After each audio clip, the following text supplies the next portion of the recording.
ابو رجا نے عمران کے حوالے سے کہا کہ ہم نبی کریم صلی اللہ علیہ وسلم کے ساتھ ایک سفر میں تھے کہ ہم رات بھر چلتے رہے، اور جب رات کا آخری حصہ آیا تو ہم نے پڑاؤ ڈالا، اور مسافر کے لیے اس وقت کے پڑاؤ سے زیادہ مرغوب اور کوئی چیز نہیں ہوتی۔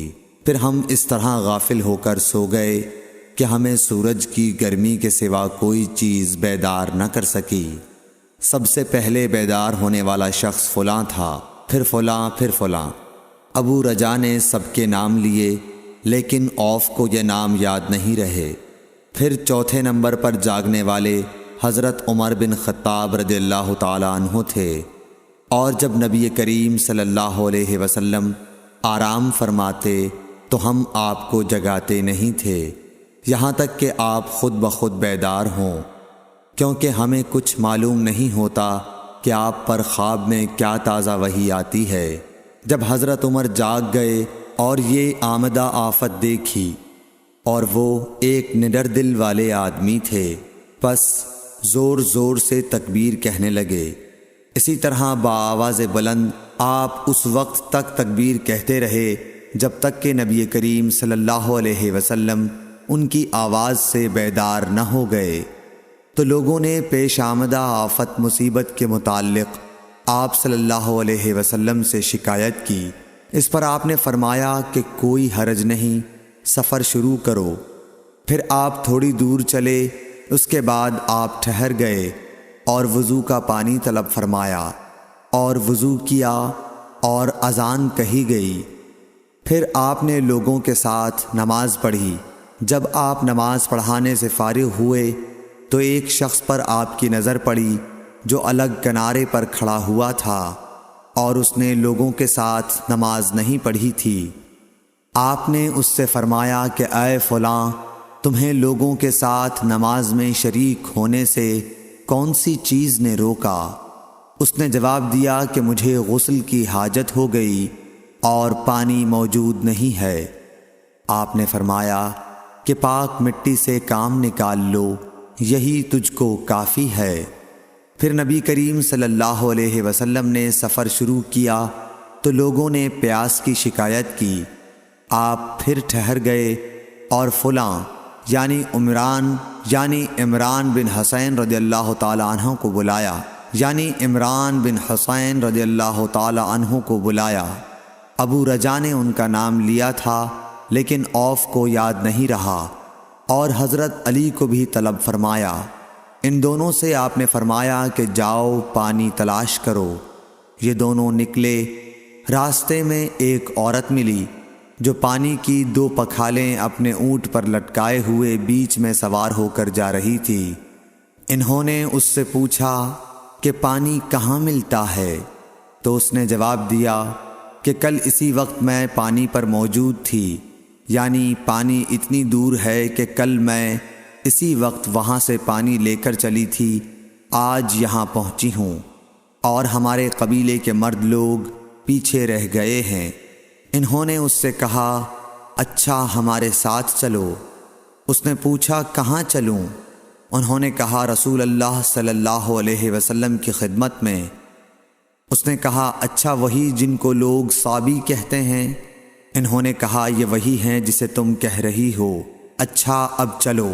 آخر یہ دونوں حضرات اس عورت کو حضرت صلی اللہ علیہ وسلم کی خدمت مبارک میں لائے اور سارا واقعہ بیان کیا۔ عمران نے کہا کہ لوگوں نے اسے اونٹ سے اتار لیا۔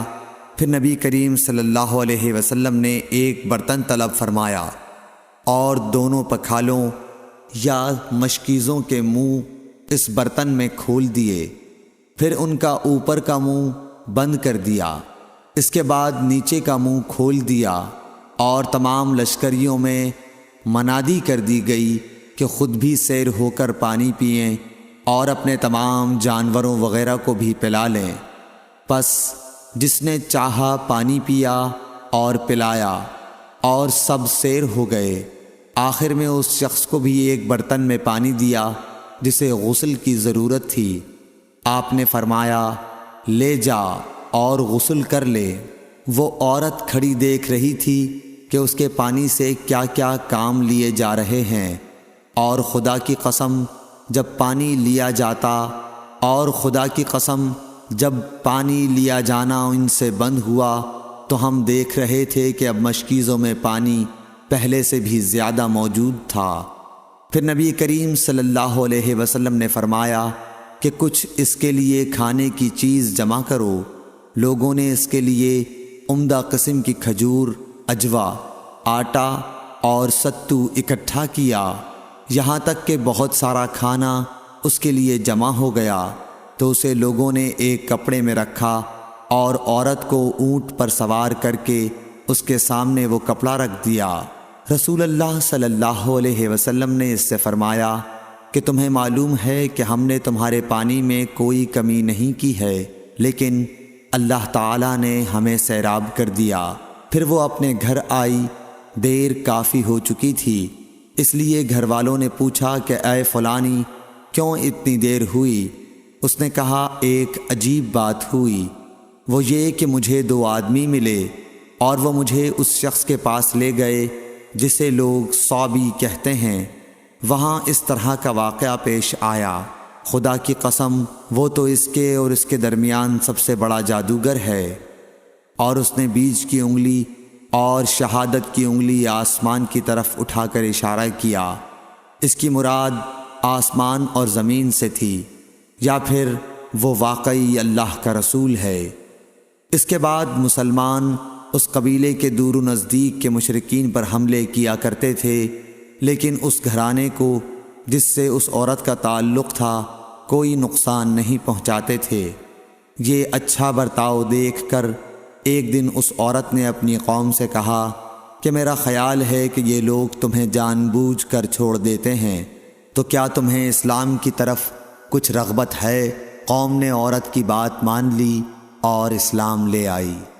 حضرت ابو عبداللہ امام بخاری رحمۃ اللہ علیہ نے فرمایا کہ سبا کے معنی ہیں اپنا دین چھوڑ کر دوسرے کے دین میں چلا گیا۔